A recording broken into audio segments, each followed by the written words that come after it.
कटड़ा में पथराव करने पर कचरा पुलिस का शिकंजा। घोड़ापिट्ठू यूनियन का प्रधान भी चढ़ा पुलिस के हत्थे। अब तक 5 से 7 लोगों को पुलिस कर चुकी है गिरफ्तार। उपद्रवियों ने 25 नवंबर को पुलिस पर किया था पथराव।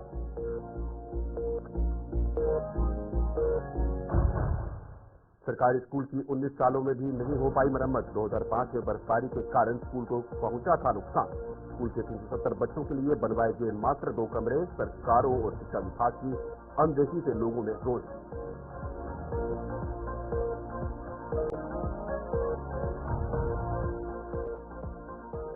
सामा में पशु तस्करी की बड़ी कोशिश पर तेरा पानी। गगवाल पुलिस ने 24 मवेशी किए बरामद, 2 गिरफ्तार। बॉर्डर रोड से सांबा जिले में दाखिल हुए थे दोनों तस्कर। गगवाल पुलिस को गच्चा देने में नाकामयाब रहे तस्कर।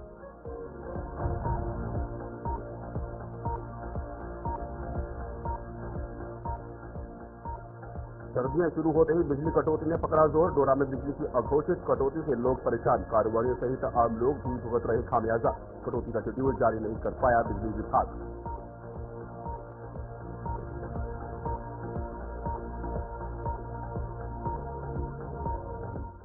नमस्कार, जम्मू कश्मीर की खास खबरें देखें सर, मैं हूं आपके साथ साहिल खेत। कटड़ा में ताराकोट रोपवे के विरोध में हुए आंदोलन में 25 नवंबर को पुलिस पर पथराव करने वालों पर शिकंजा कसता जा रहा है। पुलिस ने आज घोड़ापिट्ठू यूनियन के प्रधान भूपिंदर सिंह को भी गिरफ्तार कर लिया। इस गिरफ्तारी के साथ ही अब तक पुलिस ने 5 से 7 लोगों को घर दबोचकर उन्हें हवालात पहुंचा दिया है। कटड़ा पुलिस पथराव करने वाले अन्य लोगों की निशानदेही में जुटी हुई है और उम्मीद जताई जा रही है कि इस मामले में कुछ और गिरफ्तारियां भी हो सकती हैं।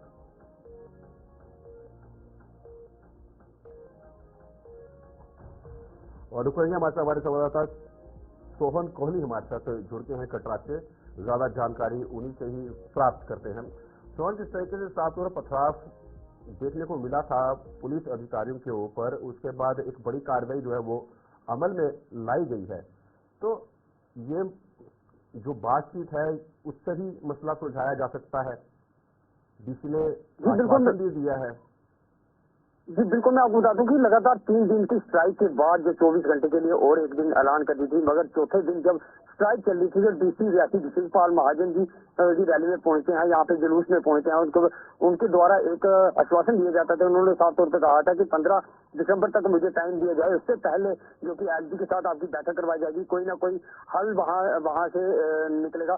और उसके बाद जब डीसी ने आश्वासन दिया तो जितने भी दुकानदार थे और घोड़ापिट्ठू वाले थे, उन्होंने कहीं ना कहीं डीसी के आश्वासन को एक्सेप्ट करते हुए जो कि 15 दिन का टाइम मोहलत जो डीसी रियासी द्वारा दी गई थी, उन्होंने हड़ताल जो है वो खत्म कर दी थी। मगर जब 25 तारीख को जब यहाँ पे एक पथराव हुआ था, जो यहाँ के जो एसएचओ हैं, एसएचओ के ऊपर पथराव हुआ था और सीआरपीएफ की गाड़ी के ऊपर भी कहीं ना कहीं हमला हुआ था, उसके चलते जो पुलिस के द्वारा कार्रवाई करते हुए जो पथराव में जो वीडियो में सामने दिख रहे थे, उनके ऊपर कहीं ना कहीं एफआईआर लगाई थी। एफआईआर के चलते कल रात को जो 4 से 5 लोग जो पथराव कर रहे थे, उनके ऊपर एफआईआर करके पुलिस ने अरेस्ट कर दिया गया था। मगर आज कहीं ना कहीं उनके जो प्रेसिडेंट थे, जो भूपिंदर सिंह जम्वाल जो घोड़ापिट्ठू को रिप्रेजेंट कर रहे थे, मगर उनके द्वारा कहीं ना कहीं पुलिस के द्वारा उनके ऊपर भी एफआईआर लगाई थी। मगर आज पुलिस के द्वारा भूपिंदर सिंह जम्वाल और उनके साथ सहयोगी, उनके साथ जो सोहन चंद है, उनको भी अरेस्ट कर लिया पुलिस के द्वारा आज। बिल्कुल गिरफ्तारी तो हुई है, ऐसा होना नहीं चाहिए था, क्योंकि पथराव करना एक गलत चीज है। क्योंकि जिस तरीके से हमेशा देखा गया कि कटरा के अंदर हमेशा प्रोटेस्ट होते हुए नजर आए जब भी वहां पर विकास होने की बात आती है। ये भी मामला विकास से जुड़ा हुआ है। जब ट्रेन पहुंची थी तब भी कुछ इस तरह का देखने को मिला था। जब ताराकोट मार्ग बनना था तब भी इसी तरह की बातें निकल के सामने आई थी। बहुत देर बाजार बंद रहे थे, पर तब भी पथराव देखने को नहीं मिला था। पर यह हरकत होना धर्मनगरी आधार फीवर कटरा में, ये कितना गलत है अपने आप में। जी बिल्कुल, मैं आपको बता दूं कि ये जो पथराव हुआ था, ये लगातार 3 दिन की स्ट्राइक पे जो दुकानदार थे, दुकानदार जितने भी थे, जो कि वैष्णो देवी ट्रैक की जो पुराना ट्रैक है, वहाँ पे प्राचीन ट्रैक है, वहाँ पे रहने वाले लोग थे, वो पीसफुली 3 दिन से स्ट्राइक कर रहे थे। मगर उस दिन घोड़ापिट्ठू वाले जो है वो कहीं ना कहीं स्ट्राइक पे उतरे और ये जो पत्थरबाजी है वो ये घोड़ापिट्ठू की तरफ से हुई थी, ना कि जो व्यापार मंडल है उनकी तरफ से हुई थी। मगर बिल्कुल ठीक कहा, ये विकास के ये हित में है। मगर विकास इन लोगों का साफ तौर पे ये कहना है कि विकास के खिलाफ नहीं है। विकास अगर करना ही है तो प्राचीन ट्रैक रास्ता जो है, माँ वैष्णो देवी का जो पुराना रास्ता है, कहीं ना कहीं डेवलपमेंट करनी है तो वहां पे की जाए। अगर ये ताराकोट मार्ग पे ही गंडोला लगता है तो कहीं ना कहीं इन लोगों की जो रोजी रोटी है उनके उनके ऊपर भी ठेस पहुंचेगी। और इन लोगों का साफ तौर पे ये कहना है कि वैष्णो देवी, जो माँ वैष्णो देवी है, वो प्राचीन रास्ते से वहां से खुद पैदल चल के जो भवन की ओर गई थी, वहां पे जो बाण गंगा है, माँ वैष्णो देवी ने यहाँ पे अपने बाण मार के वहां पे पानी प्रकट किया था। और उसके बाद चरणपात का है, वहां से पीछे मुड़ के माँ वैष्णो देवी ने देखा था, वहां पे माँ वैष्णो देवी के चिन्ह है। और गर्भ जून है, यहाँ पे 9 महीने माँ वैष्णो देवी तपस्या की थी। और कहीं ना कहीं देखा जाए तो अगर ताराकोट में मार्ग पे ये गंडोला लगता है तो ये तीर्थ स्थल जितने भी हैं, जो धार्मिक जगह हैं, ये कहीं ना कहीं बाइकाट होती हुई नजर आ रही है। और इन लोगों का साफ तौर पर यह कहना है कि आस्था के साथ जो खिलवाड़ हो रहा है वो हम होने नहीं देंगे। बिल्कुल सही बात है सोहन, पर एक चीज इसमें ये भी है कि जिस तरह से विकास हो रहा है, अगर इसमें कुछ चीजें ऐड ऑन कर दी जाएं, जिस तरह से गाड़ी चली थी तब भी विरोध हुआ था कि गाड़ी चल रही है, तब बैटरी कार चली, तो इसमें कुछ ये ऐसे रख दिए जाए विकल्प कि ये सिर्फ बुजुर्गों के लिए रहे या जो चल नहीं पाते हैं लोग उनके लिए रहे। जी बिल्कुल, मैं आपको बता दूं कि आज की डेट में देखा जाए तो बुजुर्ग जो अगर श्राइन बोर्ड के ऑफिस में वहां पे टिकट लेने, चाहे वो गंडोले की टिकट हो, चाहे रोपवे की टिकट हो, चाहे हेलीकॉप्टर की टिकट हो, मगर कहीं ना कहीं जो श्री माता वैष्णो देवी श्राइन बोर्ड की तरफ से देखा जाए तो कहीं ना कहीं अगर ये जो फैसिलिटी है ये सिर्फ वीवीआईपी लोगों के लिए ही है, मगर आम लोग है, आम लोगों के लिए ये फैसिलिटी नहीं है। मगर जब वैष्णो देवी ट्रैक की ताराकोट मार्ग जो रास्ता बनाया गया था, ये पहले बोला गया था ये मूल ट्रैक के लिए रास्ता बनाया जा रहा है, मगर आज की डेट में वहां पे देखा जाए तो एम्बुलेंस सेवा वहां पे चल रही है। जैसे कि जिस तरह से देखा जाए तो कोई वहां पे हॉस्पिटल हो, इस तरह से एम्बुलेंस में वहां पे डीआईपी लोगों के लिए वहां पे फैसिलिटी दी जाती है। धन्यवाद सोहन पूरी जानकारी साझा करने के लिए। बढ़ते अगली खबर की ओर, बड़ी खबर से आपको रूबरू करा दें, विधायक वहीद पर्रा को विशेष अधिकार हनन नोटिस। बड़ी खबर इसमें आपको बताएं जम्मू से सामने आई, जहां पे विधायक वहीद पर्रा को विशेष अधिकार हनन नोटिस। जवाब देने के लिए दिया गया 60 दिन का समय। सदन में भाजपा को लेकर जारी हुआ नोटिस। पर्रा ने अन्य विधायक पर लगाए थे संगीन आरोप। बड़ी खबर इस वक्त आपको बता दें कि जिस तरीके से विधायक वहीद पर्रा को विशेष अधिकार नोटिस जो है वो जारी किया गया है और जवाब देने के लिए 7 दिन का समय जो है वो दिया गया है। सदन में भाषण को लेकर जारी हुआ है नोटिस। पर्रा ने अन्य विधायक पर लगाए थे संगीन आरोप। आपको बता दें कि 8 नवंबर को जब लेफ्टिनेंट गवर्नर से मोशन ऑफ थैंक्स हुई थी, इसके बाद सब मामला सामने आया और अब इस तरीके से विधायक वहीद पर्रा को विशेष अधिकार हमें नोटिस दिया गया है।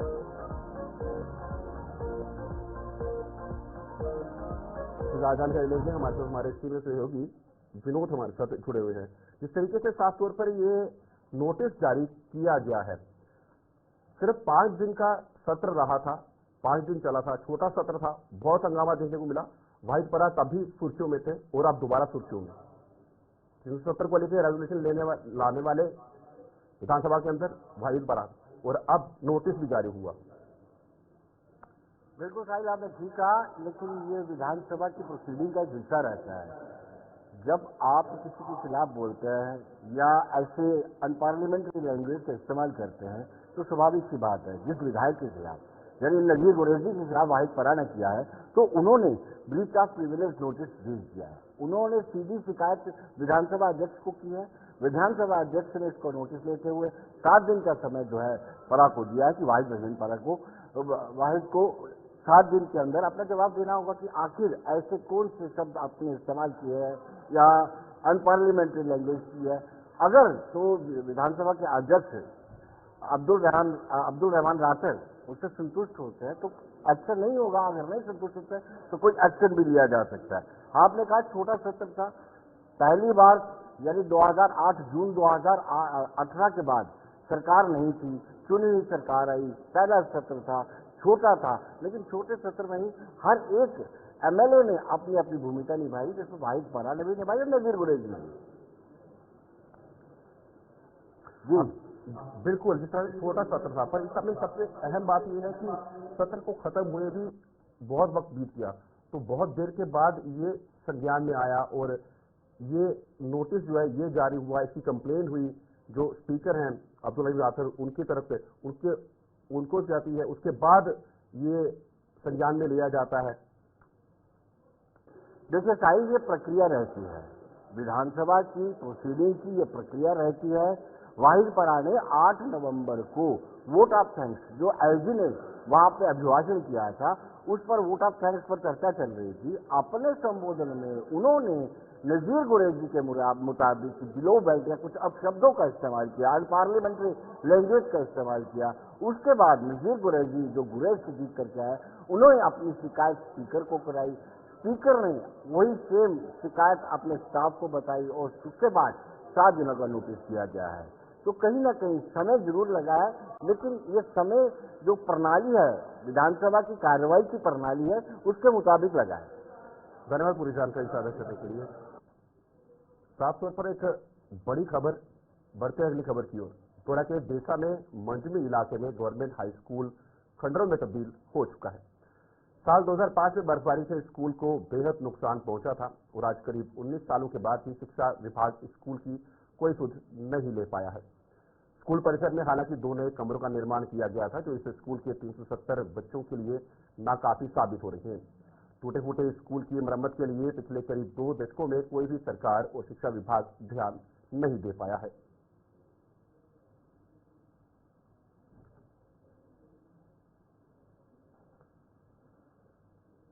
डोडा के देसा में मंजमी इलाके में गवर्नमेंट हाई स्कूल खंडरों में तब्दील हो चुका है। साल 2005 में बर्फबारी से स्कूल को बेहद नुकसान पहुंचा था और आज करीब 19 सालों के बाद भी शिक्षा विभाग स्कूल की कोई सुध नहीं ले पाया है। स्कूल परिसर में हालांकि 2 नए कमरों का निर्माण किया गया था, जो स्कूल के 370 बच्चों के लिए नाकाफी साबित हो रहा है। रुक करेंगे हमारे संवाददाता विकास मनहा से जुड़ते हैं। विकास, जिस तरह से साफ तौर पर स्कूल का निर्माण पूरे तरीके से नहीं हो पाया, 2 कमरों के अंदर 370 बच्चे पढ़ाए जा रहे हैं, आखिर किस तरह मुमकिन है ये?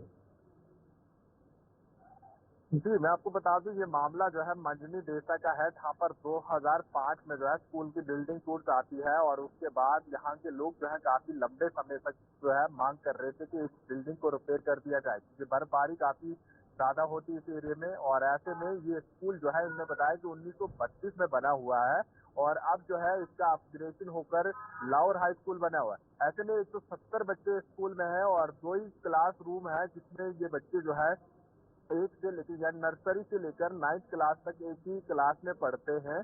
और किस तरह से टीचर भी जो है मैनेजमेंट करते होंगे। और इस बिल्डिंग को किसी भी एडमिनिस्ट्रेशन ने रिपेयर करने का प्रयास नहीं किया, चाहे स्कूल एजुकेशन डिपार्टमेंट हो या डिस्ट्रिक्ट एडमिनिस्ट्रेशन डोडा हो, क्योंकि यहाँ के लोग काफी बार प्रोटेस्ट भी कर चुके हैं और अपने बच्चों को लेकर डीसी ऑफिस के बाहर भी धरना दे चुके हैं। यानी इतनी बड़ी लापरवाही और एक तरफ से शिक्षा को बढ़ाने के लिए जगह जगह अवेयरनेस और ये तमाम चीजें, लेकिन खोखले दावों के बीच में इस तरह की पोल खुलती हुई, जहाँ पर ये स्कूल की बिल्डिंग किस तरह से खंडर बनी पड़ी हुई है और जिसका ना कोई छत है ना कोई दरवाजे हैं, ये तमाम चीजें जो है दर्शाती है कि कितनी बड़ी लापरवाही यहाँ की एडमिनिस्ट्रेशन की है।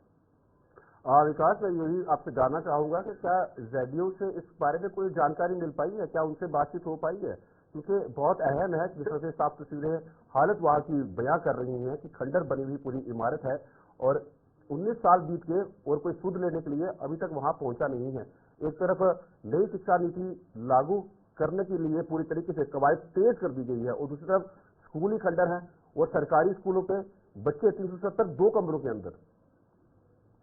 देखिए, सरकारी स्कूल में है और ऐसे में 2 कमरे जो है स्कूल के बच्चों के लिए रखे हैं और 2 कमरे जो है यहाँ के स्कूल के टीचरों ने एक ऑफिस बना के रखा है और दूसरे में जो है मिड डे मील बनता है।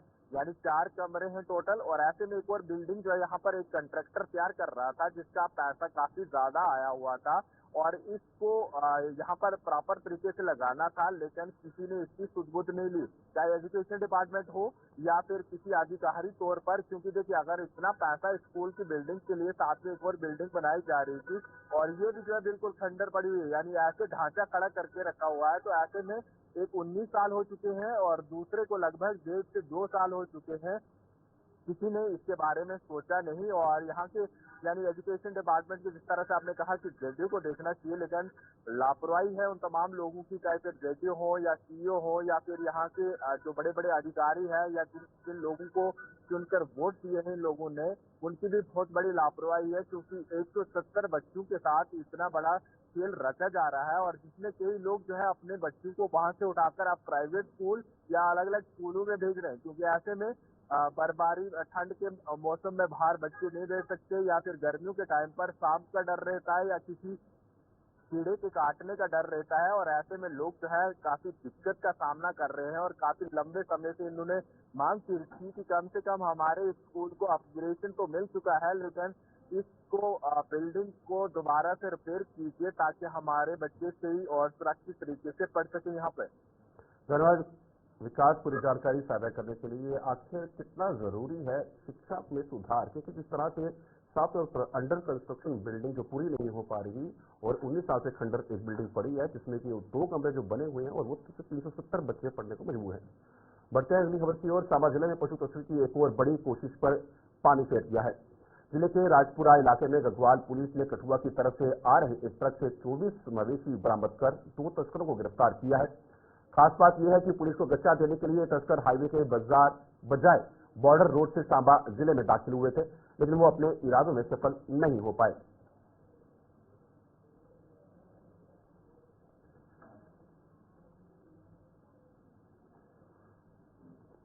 सांबा जिले में पशु तस्करी की एक और बड़ी कोशिश पर पानी फेरा गया है। जिले के राजपुरा इलाके में गढ़वाल पुलिस ने कठुआ की तरफ से आ रहे एक ट्रक से 24 मवेशी बरामद कर 2 तस्करों को गिरफ्तार किया है।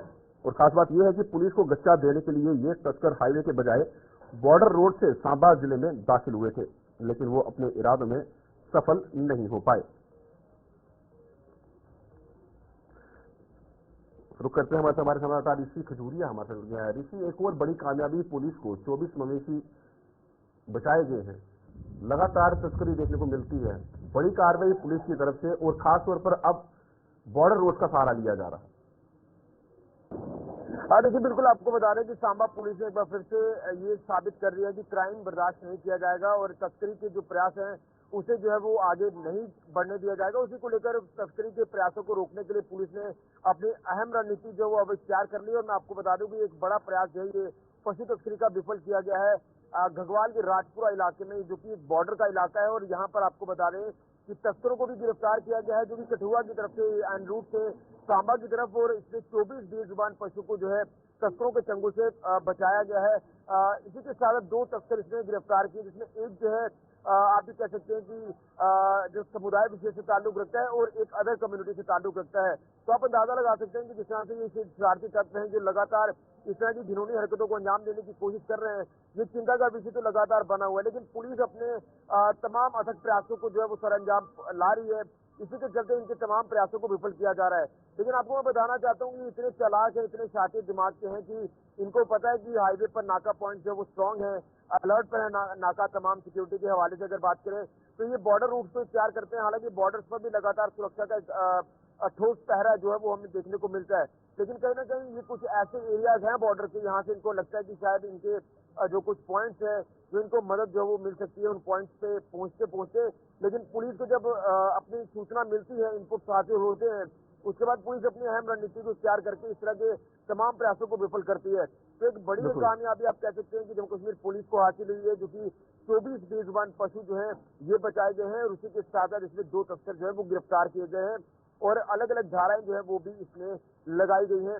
11 PCA एक्ट के तहत भी ये मामला रजिस्टर किया गया है गढ़वाल पुलिस स्टेशन में।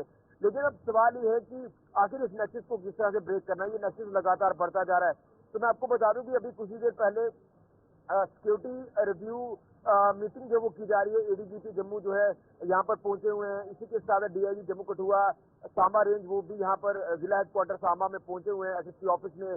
और मुझे लग रहा है कि सुरक्षा के लिहाज से यहाँ पर जो मीटिंग की जा रही है, कहाँ पर काम करने की जरूरत है और आगे आने वाले दिनों में सर्दियां जो वो चुनौती बनी है इस समय सिक्योरिटी फोर्स के लिए, तो बॉर्डर्स पर किस तरह से काम करना है, इंटरनल सिक्योरिटी को किस तरह से मजबूत करना है, इन तमाम पहलुओं के ऊपर भी जो है वो बात की जा रही है। तो एक आप कह सकते हैं कि अहम रणनीति जो वो क्राइम को रोकने के लिए, खत्म करने के लिए इख्तियार जो है वो की जाएगी, जो कि इस मीटिंग में अहम मुद्दा जो है वो रहने बिल्कुल देखिए एक अहम मुद्दा रहेगा किस तरह से क्राइम को रोकना है और ये मीटिंग होना भी बहुत जरूरी है। इन सबके बीच में आपसे ये भी जानना चाहूंगा, ये जो गाड़ी जिसमें जो मवेशी बरामद किए गए हैं ये कहाँ से आ रही थी? क्या ये जम्मू कश्मीर में रजिस्टर्ड थी या फिर बाहरी राज्य से ये गाड़ी आ रही थी? किस रुख जा रही थी ये? देखिए, ये भी एक हैरान करने वाली चीज है। देखिए, ऑन फुट ये तस्करी की जा रही थी, इसमें गाड़ी का कोई भी इस्तेमाल नहीं किया जा रहा था। लेकिन आपको मैं बता दूं कि जो देश के अलग अलग हिस्सों से गाड़ियां भरकर आती हैं, ये कुछ विशेष ठिकानों तक गाड़ियां पहुंचती हैं। उसके बाद इनको पता है यहाँ पे छोटी गाड़ी में इनको लोड किया जाएगा या फिर ऑन फुट जो है ये तस्करी की जाएगी। और ये ऑन फुट तस्करी की जा रही थी, जिसमें 24 का ये नंबर, बड़ा नंबर जो है वो सामने आया है। और उसी के चलते इन दोनों को गिरफ्तार भी किया गया है और इनसे अब लगातार पूछताछ की जा रही है कि कहाँ तक गाड़ियों में इनको लोड किया गया, कहाँ उतारा गया, कहाँ आगे से जो पैदल इन्होंने चलना शुरू किया। ये तमाम इन्वेस्टिगेशन का पार्ट है। इसमें इन्वेस्टिगेशन बड़े स्तर पर जो है वो शुरू कर दी है पुलिस ने और अलग अलग धारा इसमें लगाई गई है, क्योंकि अब बीएनएसएस के तहत जो वो कार्रवाई की गई है, तो मुझे लगता है कि अहम कार्रवाई जो वो तब होगी जब कानून में संशोधन होगा, सख्त कानून बनाया जाएगा ताकि पशु तस्करी जो वो पूरी तरह से बंद हो। लेकिन एक बड़ी कामयाबी है सांबा पुलिस के, अगर पर बात करें तो बिल्कुल बड़ी कामयाबी है। ये तो बहुत बड़ी कामयाबी है। 24 मवेशी बरामद की है और लगातार कार्रवाई सांबा पुलिस की इस पर लगी रहती है। बढ़ते अगली खबर की ओर, सर्दियों के अब धीरे धीरे जोर पकड़ने के साथ ही डोडा में बिजली की आंख में चोली का सिलसिला शुरू हो गया है। डोडा के बिजली की अघोषित कटौती से लोग परेशान होने लगे हैं। घंटों बत्ती गुल रहने का खामियाजा कारोबारियों के साथ साथ आम लोग भी भुगतते हुए मजबूर हैं। बिजली विभाग कटौती का शेड्यूल जारी नहीं कर पाया है और प्रशासन के अधिकारी भी इस पर चुप्पी साधे हुए हैं।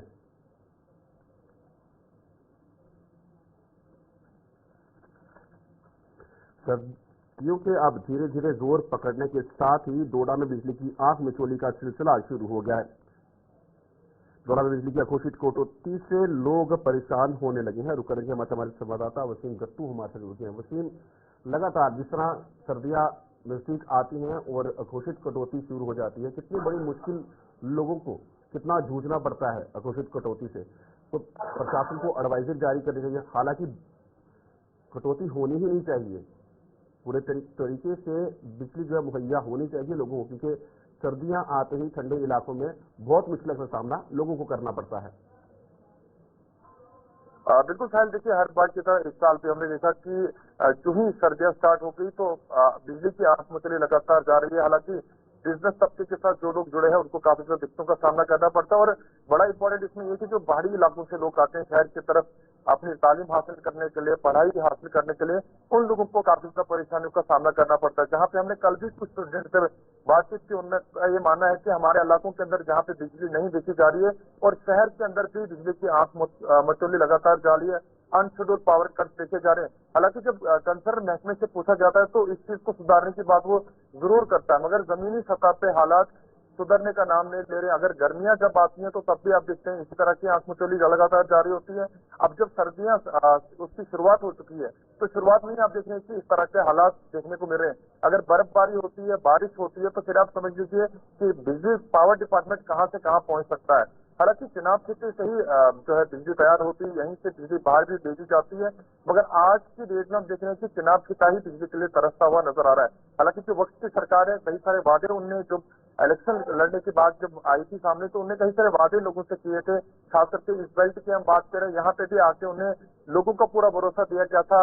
कम दामों पे बिजली देने की बात जहाँ पे की गई थी, लोग तो पूरी अपना दाम दे रहे हैं, मगर उसके बावजूद भी उनको बिजली नहीं मिल रही है। अपने आप में बहुत बड़ा सवाल इस वक्त देखने को मिल रहा है। जी धन्यवाद उसकी पूरी जानकारी साझा करने के लिए। बड़ी खबर, जिस तरह से अघोषित कटौती से लोग हमेशा परेशान रहते हैं और जैसे सर्दियां नजदीक आती हैं और डोडा में अक्सर ये चीजें देखने को मिलती रहती हैं। फिलहाल वक्त चला, छोटे से ब्रेक का, जल्द लौटते हैं वापस।